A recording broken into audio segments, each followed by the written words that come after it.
In this guide, I'm going to show you how you can turn on call screening on iOS 26 or onwards for your iPhone. Before we get in this guide, make sure to like the video and subscribe to the channel with all notifications on. It really does help the channel and lets us know that you want more content like this. We'd greatly appreciate it. And if at any point throughout this guide you do have any questions, don't hesitate to ask us down in the comment section below and we can help you out further. I'm going to be doing my best to reply to every single comment down there. But first things first, you are going to need to make sure that you're updated to at least iOS 26. This can work in future iOS versions. You just need to at least be on iOS 26 to do this. To check this, open up your settings and scroll down into General, and from here select Software Update, and you're going to see if you're at least on iOS 26 here. If you're not, go ahead and update your device before continuing.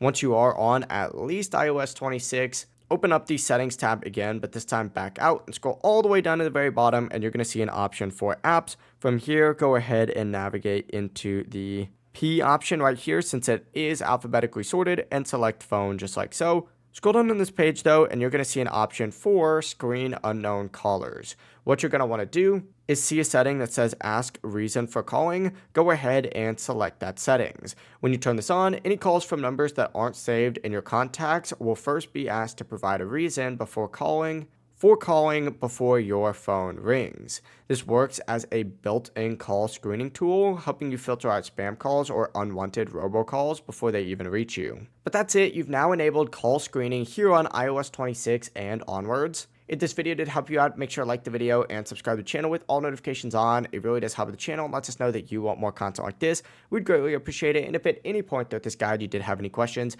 remember you can ask them down in the comment section below and we can help you out further. I'm going to be doing my best to reply to every single comment down there. Have a great rest of your day though. Peace.